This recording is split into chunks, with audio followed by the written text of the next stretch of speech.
Hidup adalah anugerah.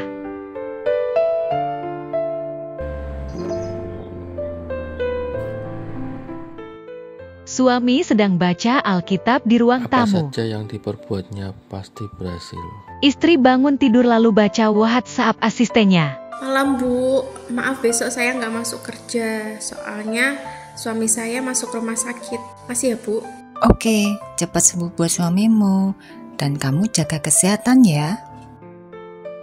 Istri bergegas untuk mandi. Sewaktu mandi tiba-tiba kepalanya sakit dan dia berusaha untuk bangun. Membuka pintu kamar mandi lalu ke kamar tidur.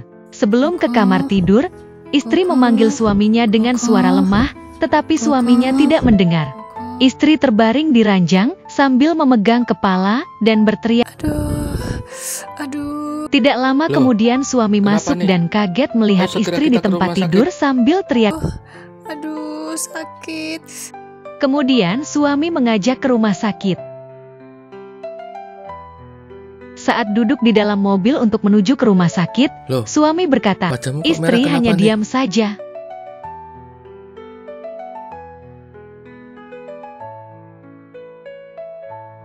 Satpam membantu mendorong kursi roda.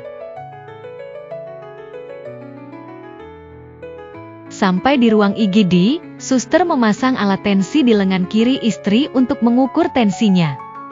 Dan ternyata tensinya tinggi 200/100. Suster berkata kepada suami, Pak, nanti kami beri ibu obat tensi agar tensinya turun. Tetapi apabila tensinya masih tinggi, disarankan agar ibu menginap di rumah sakit untuk kami periksa lebih lanjut. Suami menjawab, baik suster, kalau itu yang terbaik buat istri saya. Kemudian suster memberi obat melalui infus. Suster memasang alat tensi lagi. Dan ternyata tensinya masih 190/100. Suster berkata, Pak, ternyata tensi ibu masih tinggi. Kami sarankan ibu dirawat inap untuk kami observasi lebih lanjut. Baik suster. Kemudian, para suster membawa istri ke ruang MSK scan MRI. Suami menunggu istri di ruang tunggu dengan cemas. Tuhan, sembuhkanlah aku. Aku kesakitan. Setelah di CT scan, suami bertemu dengan dokter dan dokter Mada berkata, Selamat malam Pak. Selamat malam dok. Saya hendak menerangkan kondisi ibu saat ini. Selain memiliki tekanan darah yang sangat tinggi, di hasil CT scan ditemukan adanya kecurigaan perdarahan otak. Namun hasilnya tersebut masih samar-samar dan belum jelas. Saat ini saya akan merujuk ibu ke rumah sakit yang fasilitasnya baik dokter maupun alat lebih lengkap. Hasilnya gimana kok? Kita bawa saja dalam doa, Nek. Adik Feni memberi kabar, Mama Feni juga diminta dokter untuk rawat inap karena tensi tinggi. Selamat malam Bu. Bagaimana kondisinya sekarang? Masih pusing dok. Terkait penyakit yang ibu derita, yang pertama ibu memiliki tekanan darah yang sangat tinggi. Memang saat ini tekanan darah sudah turun, tetapi dari hasil CT scan memang ada kecurigaan adanya perdarahan otak. Namun masih belum jelas. Karena hal tersebut maka saya menyarankan untuk merujuk ibu ke rumah sakit yang fasilitasnya lebih lengkap ya Bu. Baik dok.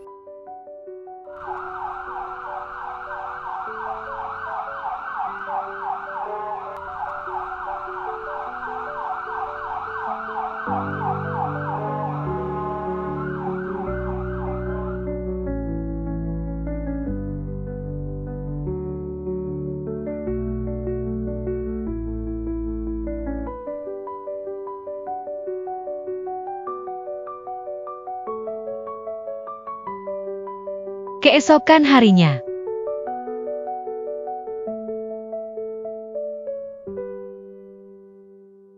memakai penutup mata karena tidak kuat melihat sinar yang terang.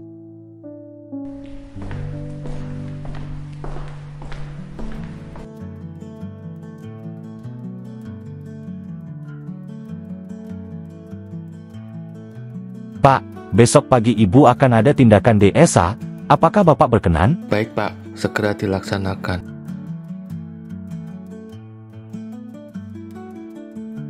Bu, besok pagi Ibu akan ada tindakan DSA, jadi Ibu diminta puasa. Nanti setelah makan malam, Ibu jangan makan dan minum lagi ya. Baik, suster.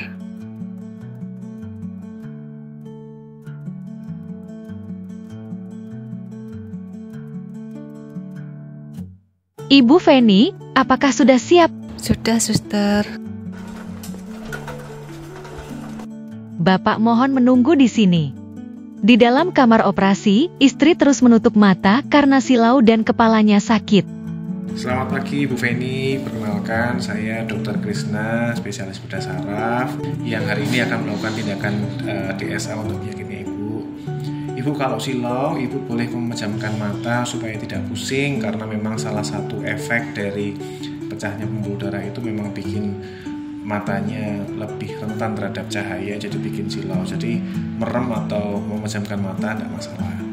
Hari ini nanti akan di DSA. DSA ini prosedur untuk pengecekan pembuluh darah.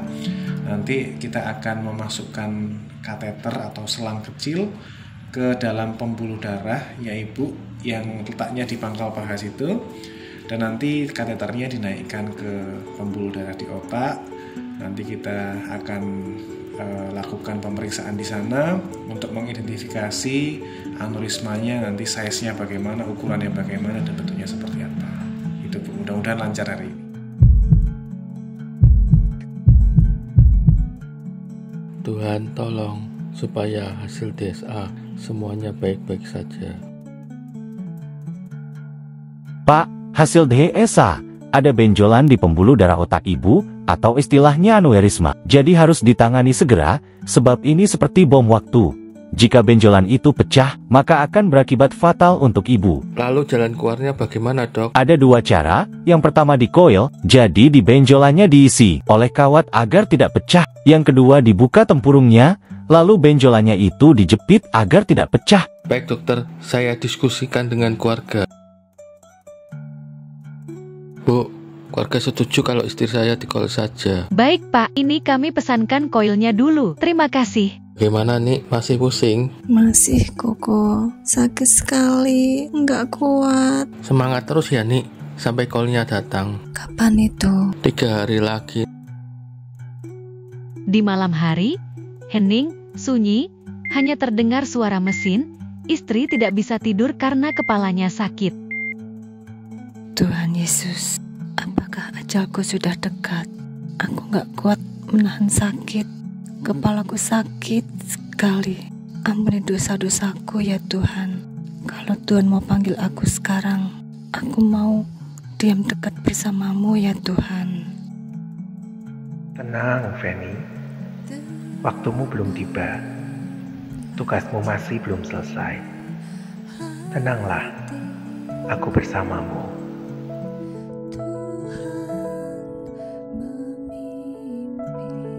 Terima kasih Tuhan Yesus, aku percaya kepadamu.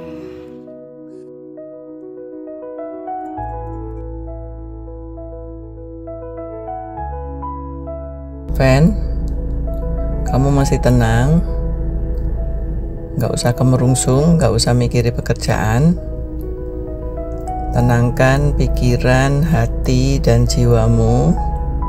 Gunakan waktu istirahat ini untuk bersekutu, untuk bercakap-cakap, untuk komunikasi dengan Tuhan lebih dalam lagi, lebih intens lagi. Cepat sembuh ya.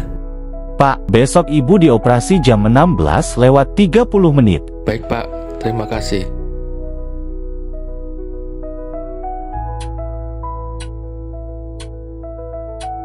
Suster, ini sudah jam 6 malam kok belum operasi? Iya maaf Pak, Dokter Krisna sedang ada operasi dan belum selesai. Mohon bersabar ya Pak.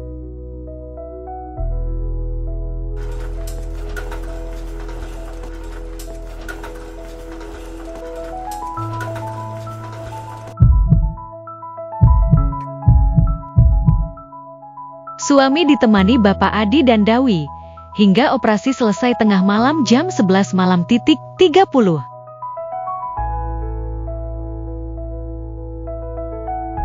Bagaimana suster, operasinya berhasil? Operasinya berhasil. Puji Tuhan. Terima kasih suster. Selamat malam dok, sudah berhasil ya operasinya?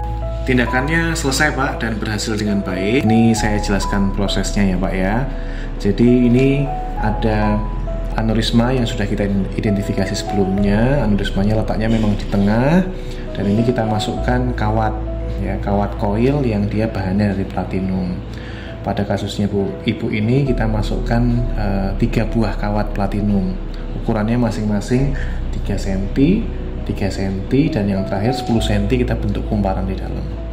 Jadi aneurismanya ini sudah berisi koil, sehingga harapannya tidak ada darah yang masuk ke dalam aneurismanya, sehingga resiko pecah di kemudian hari sudah tidak ada.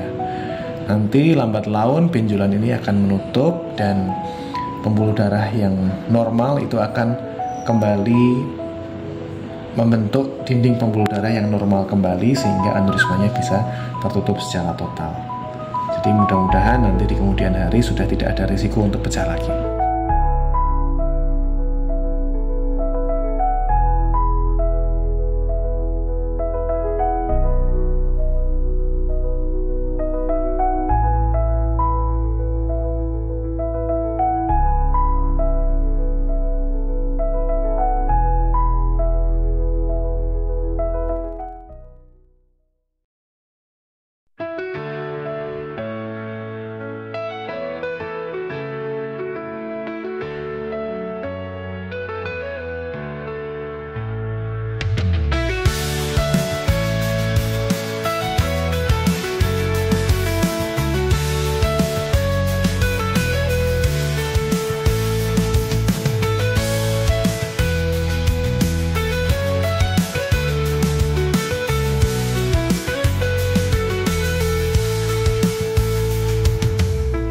Ya, jadi aneurisma ini adalah salah satu kelainan pembuluh darah. Ya, jadi sebetulnya bisa terjadi di pembuluh darah di mana saja di seluruh tubuh, baik itu pembuluh darah di badan maupun di tempat lain. Cuman memang khusus di otak ini, yang kita sebut sebagai aneurisma otak, ini cukup berbahaya. Karena apa?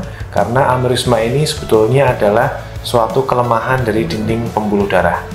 Dinding pembuluh darah yang lemah ini lambat laun akan dia membesar oleh karena kelemahannya, sehingga ada risiko untuk pecah oleh karena dindingnya yang lemah. Risiko pecahnya ini akan meningkat seiring dengan berjalannya waktu, dan ketika pecah maka akan timbul gejala seperti stroke, ya, stroke perdarahan, bisa mulai dari nyeri kepala yang hebat. Kalau di dalam literatur disebut sebagai nyeri kepala seperti disambar geledek, thunderclap headache, the worst headache in my life. Jadi pasien tidak pernah merasakan nyeri kepala ini sehebat ini sebelumnya. Bisa sampai ke kejang, bisa sampai ke yang paling parah adalah penurunan kesadaran.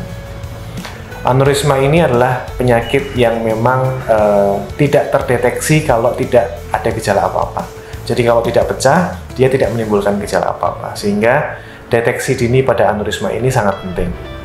Aneurisma yang sudah pecah dan menimbulkan gejala memang sebaiknya sesegera mungkin dibawa ke rumah sakit, dan rumah sakitnya sebisa mungkin yang ada layanan untuk layanan stroke-nya, baik itu oleh dokter saraf maupun ke dokter bedah saraf, sehingga nanti aneurismanya bisa ditangani dengan menutup aneurismanya, baik itu dengan melakukan tindakan pembedahan terbuka yang kita sebut sebagai clipping aneurisma, atau ke tindakan minimal invasif yang kita sebut sebagai endovascular coiling. Dua metode tindakan ini sangat bergantung dari jenis aneurismanya, ukuran aneurismanya, lokasi aneurismanya, dan juga kondisi klinis dari pasien pada saat pasien itu datang. Aneurisma ini seperti yang tadi sudah saya katakan, bahwa ketika dia tidak pecah, maka aneurisma ini tidak terdeteksi. Kita bisa saja punya aneurisma yang tidak terdeteksi karena secara statistik 2-5% dari populasi itu memiliki aneurisma yang tidak pecah. Jadi kalau kita bayangkan, kalau ada 100 orang di dalam ruangan, maka 2-5 orangnya punya aneurisma yang mungkin tidak bergejala. Lalu bagaimana mendeteksinya? Maka mendeteksinya adalah dengan cara deteksi dini aneurisma dengan melakukan minimal MRI dan MR angiografi kepala. Aneurisma ini bisa disembuhkan. Ketika aneurisma ini tidak pecah, maka penyembuhannya akan lebih mudah dan outcome-nya atau keluarannya dari klinisnya akan lebih baik. Mari kita deteksi dini, apalagi kalau misalkan ada kerabat atau saudara atau kerabat dekat yang punya riwayat aneurisma, maka sebaiknya kita juga melakukan deteksi aneurisma lebih dini lagi. Aneurisma ini bisa disembuhkan, kita cegah sebelum pecah. Terima kasih.